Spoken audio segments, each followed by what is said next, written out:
Okay, I'd like to call this meeting to order. Staff, roll call. Attendance noted. Thank you. Second item on the agenda, approval of the minutes for the regular meeting of September 28th. So moved. Okay, a motion and a second. Any discussion? Hearing none, all in favor say aye. Aye. Any opposed? Carries. Thank you. This is an opportunity for the citizens to address the commission on items not on the agenda. Is there anyone that has an item that's not on the agenda that they'd like to talk to us about? Okay, seeing none. Move on to the public hearings. Item number 1 is consider a request for a variance to allow a dynamic rotating sign for Caribou Coffee, Einstein Brothers Bagels at 6545 Lindale Avenue, Lindale Station. Staff? Thank you, Chair Jabs. Caribou Coffee and Einstein Brothers Bagels recently opened a new location in the Lindale Station Phase 2 development. In addition to standard wall signs, Caribou has proposed a projecting sign on the north side of the building. Projecting signs are generally permitted by the sign ordinance. However, this projecting sign has a small rotating element to reflect the dual branding of Caribou and Einstein. This rotating element meets the definition of a dynamic display, which is further regulated by the sign code. This section of the sign code primarily speaks to changeable message or LED board signs. One of those regulations is that dynamic displays are only allowed on monument and pylon signs. This projecting sign is considered a type of wall sign, and therefore that would require a variance. Another one of those dynamic display regulations is that dynamic displays may not change or move more often than once every 60 seconds. A constantly rotating sign, by its very mechanical function, can't meet that regulation and therefore requires a variance as well. The projecting sign is mounted to the north side of the building, facing the drive-through area of the overall Lindale Station site. The projecting sign measures a little over 12 square feet, and the central rotating element is a little over 3 square feet.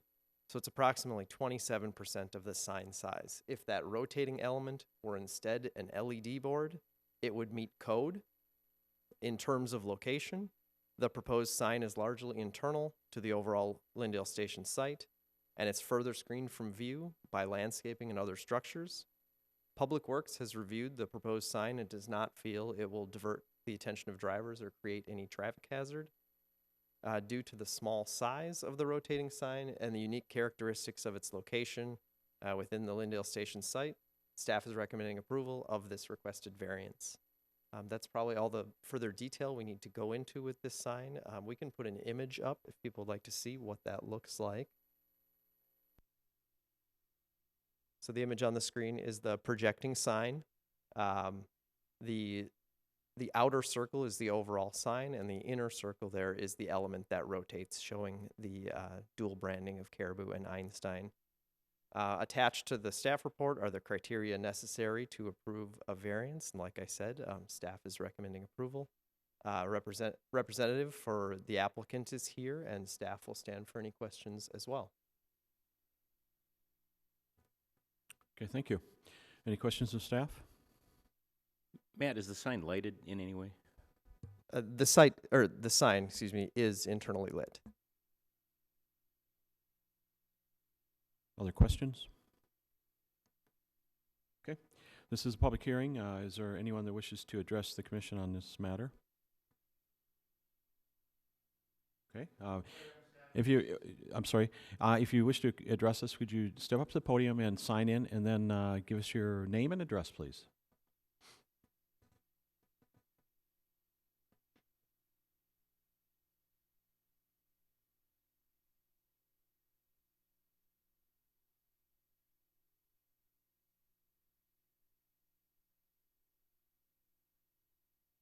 The way I understand it, this is going to be mounted on the building itself. It's not going to be above the building. It's going to be...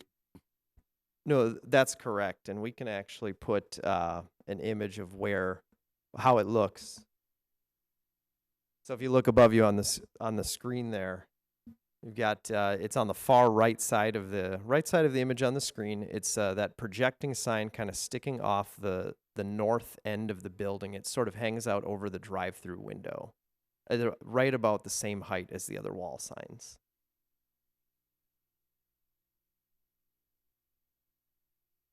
So north end would be facing towards the LA Fitness building. Yes, that's correct. That was my concern because I live kitty corner from there and I don't really need another rotating light flashing through my windows. Thank you. Anyone else need to address the commission? Okay, okay. Seeing none, I ask for a motion to close the hearing. So moved. Can I have a second also? Second. Okay, motion and a second. All in favor say aye. Aye. Aye. Any opposed? Carries. Okay. Any discussion or questions? I do have a question. It brings up a good point. If it's internally lit and it's spinning, is it going to cause any light flashing as part of the spinning? Or will it be a constant light? That's correct. The light is constant, similar to any wall signs, any building signs you see that kind of have a low-level internal lighting. Other regulations of the dynamic sign ordinance do not allow flashing lights or anything of that nature. Thank you. Okay, anything else? Are there hours that the light is in use and hours that the light is not in use?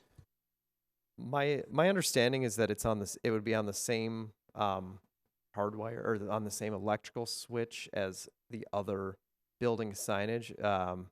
There aren't restrictions in the sign ordinance on hours of use, so I imagine it would be on the hours that that other wall signs on the building would be lit. Okay. Anything else? Okay, could I ask for a motion then?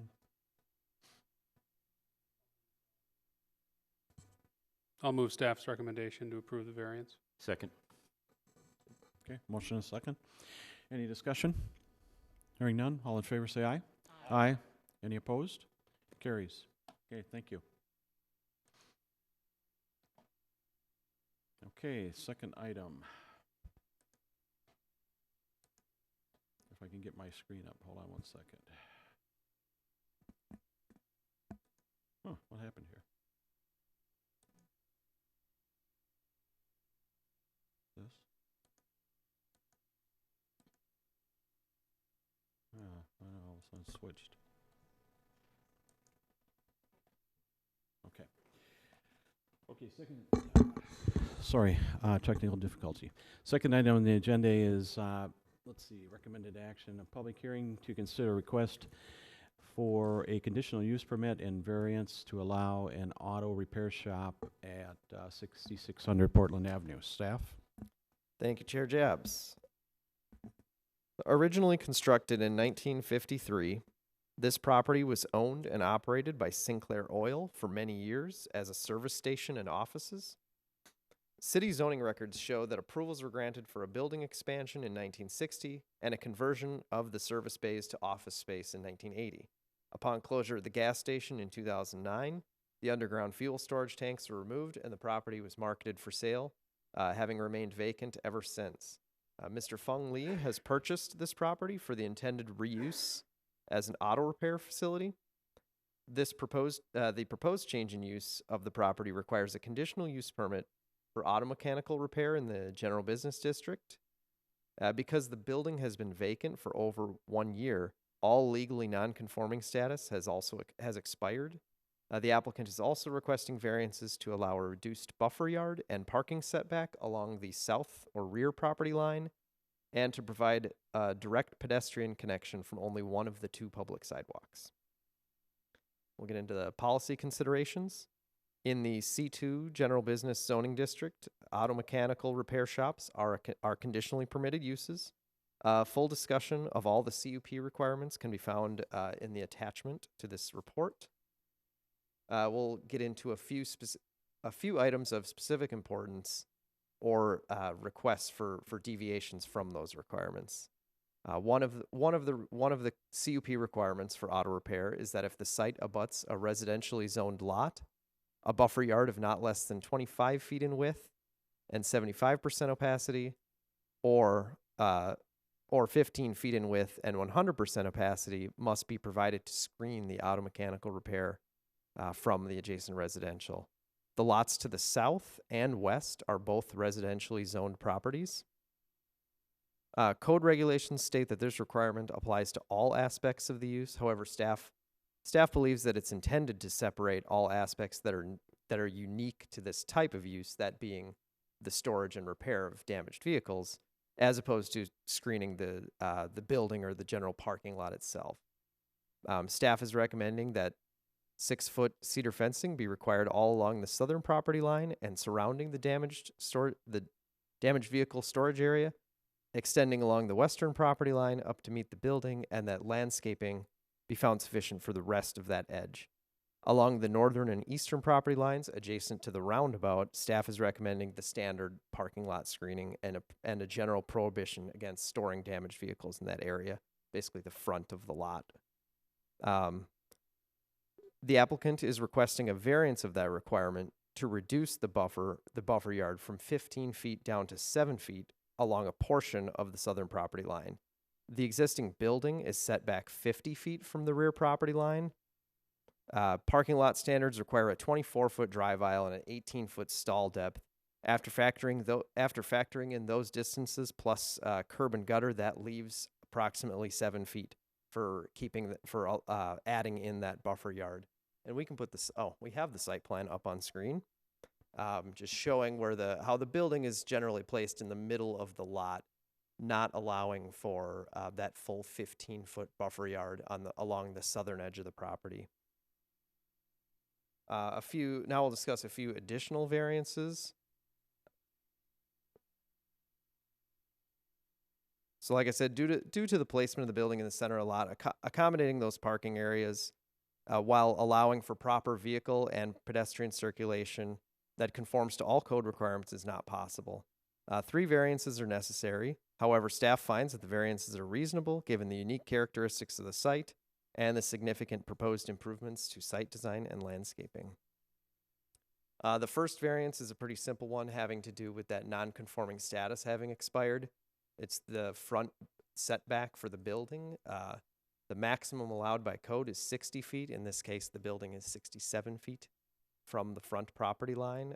Given that the applicant did not create this situation, it's reasonable to allow reuse of an existing building. The minimum parking setback, as described before, the required southern buffer yard is proposed to be reduced in order to accommodate that vehicle storage area behind the building. This same reduction down to 7 feet applies to the parking stalls back there and is necessary for proper vehicle circulation. The last variance is the requirement for a pedestrian connection from all public sidewalks. A striped pedestrian connection is proposed from 66th Street only.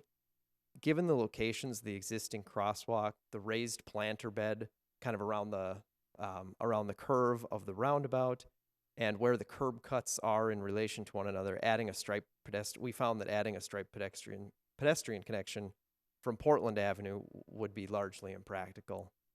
Additional information on all of these variances and the required findings can be found in the attached documents to the staff report. And then one last critical issue is that if the proposed applications are approved, the applicant must submit final site and landscaping plans that must be approved by both the Community Development and Public Works departments.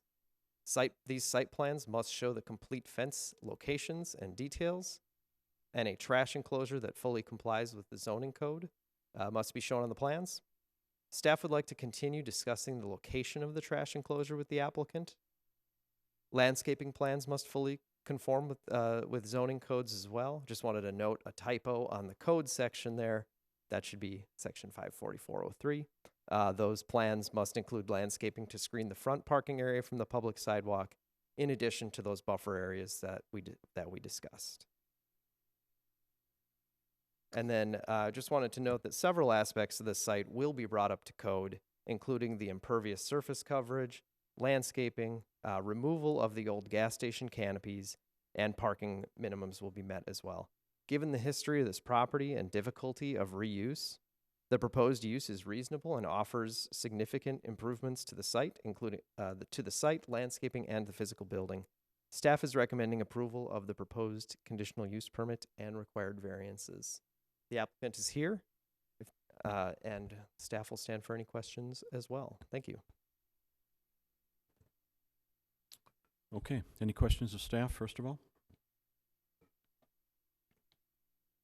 Okay, I just want to make sure, I guess, so you said it's a total tear down and then rebuild? Is that what's going on, or is it partial? No, that's incorrect. It's reuse of the existing Okay. building. The former Sinclair gas station building actually has 3 repair bays that are just drywalled over from when Sinclair, at some point in that history, they stopped doing any car repair there, and they just had the gas station. And actually, there are some regional offices they had in the building. So we can throw up the slide of the building itself. The applicant is actually just proposing to remove the drywall that was covering up those repair bay doors, but they'll be fully reusing the existing building. Okay, and then a second question I had was as far as the there's only one access to this, right? And that's off of 66th. Is that correct? From what I see, I think There it are is. 2 vehicular accesses off 66th and Portland, and Okay. both of them just by nature of where the medians are in those roads, they're right in, right out, Okay.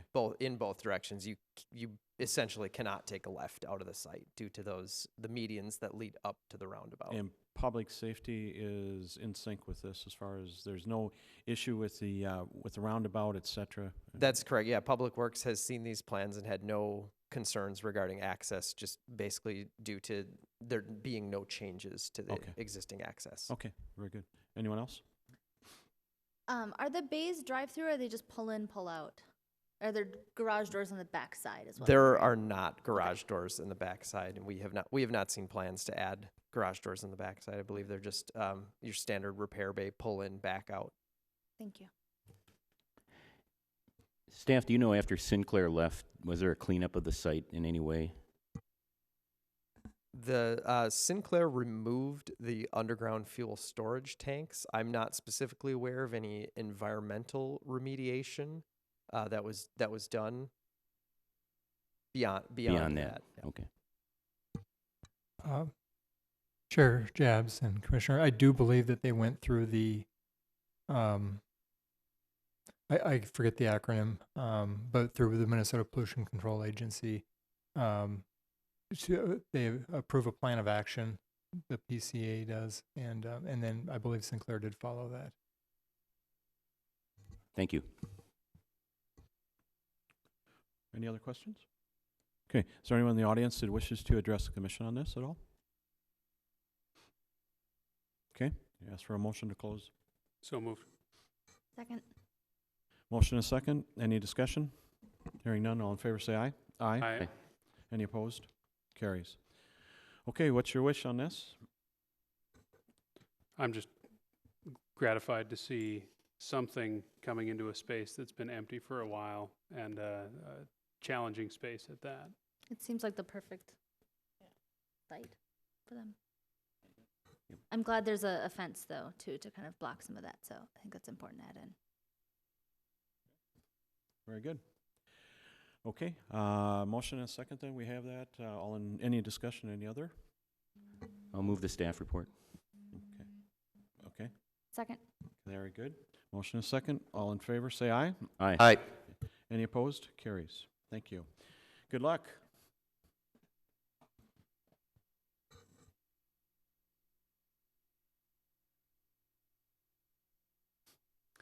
Okay, next item on the agenda is to cancel, hold on a second.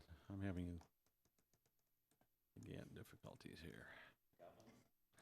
Yeah, I'm sure that's what it is. It has to do with Halloween. Cancel a public hearing for 7134 Cedar Avenue. Staff? Thank you. Staff has determined, after further review after we received this application, staff has determined that the variance application was not necessary. Because notice of the hearing had already been published, the Planning Commission must move to cancel the public hearing. That is all. So moved. Second. Okay, a motion and a second. All in favor, say aye. Any opposed? Carries. Very good. One other item under new business I'd like to just kind of bring up because I think it's important that just a slight reminder how important it is that we get attendance from everyone at these meetings. We all know when the date is, and I think it's important that we have a quorum. It's unfair to to the applicants not to have a full body here. So I ask you to kind of check your calendars again, try to make the appropriate needs to be met here, that this is an important topic and we need to get the whole house here. I thank everybody that's been very good at this, and but I just, as a reminder, it sure would help. We were so close last time to having to cancel the meeting that fortunately Dan rushed over and saved the day, so we had a quorum and we're able to get the things done. But just a friendly reminder to ask you to pay attention to that. So, okay. And any old business? We do have item 4. Okay, I'm sorry, there is new business too, yes. Rescheduled December meeting. Thank you very much. Staff? The regularly scheduled December Planning Commission meeting falls on Monday, December 28th. In order to ensure a quorum, related to what you're just saying, Chair Jabs, staff believes it is better to avoid the time between Christmas and New Year's holidays. December 14th, the second Monday of the month, was originally discussed as a possible study session date. However, there is no study session topic at this time. Staff recommends rescheduling the regular December Planning Commission meeting to December 14th. So moved. Second. Okay, motion and second. Any discussion? Anybody have an issue with that? I might not be able to make it, but I will see what I can do. Excellent. Okay, all in favor say aye. Aye. Any opposed? Carries. Thank you. Okay, old business then. Any old business? Okay, on to liaison reports. Community services. That's me. I went to a meeting. They had an open house actually for discussion on the stormwater that's going through Monroe Park. And so they had a meeting from 5 to 7. It also included discussion. There's the whole layout of the 66th Street and how it looks now, and asked for feedback. It's a pretty, a decent turnout, and some good questions asked and some good feedback.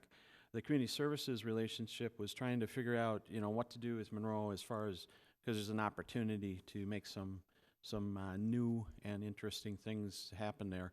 So some of that feedback involved the vegetation that could be cleaned up and how the path should go, and just what they should do relative to 66th Street and the park entrance to make it user-friendly. And one of the things for sure is going to be is that they'll have a ADA path basically that'll help as far as from 66th into the park. I think other than that, it was pretty much everybody was pretty much in sync with the plans that they saw on the drawings. And 66th Street, I think the same thing. It was a pretty good discussion with some good comments that they can carry on and kind of do those changes. So just for purposes of the stormwater, they'll go from 66 and hook up, go through Monroe Park, which is on Irving Avenue, and then go over to, I think it's 69th Street where the new piece will hook in. So that probably be happening in the near future. They also talked about the Penn Fest and the big success that it was. They figured about 7,000 people again, so that was a big piece. And also they had pumpkin giveaway that was at Fairwood Park that they got a very good turnout for, and gave away a bunch of pumpkins. So that was good. That's all for community services. City Council? No report. Okay. Housing and redevelopment? No report. No report. Richfield School Board? Yeah, there was the superintendent gave a report. There was a slightly higher than projected decline in enrollment. They originally projected a decline of 3 students. However, the actual decline was 91.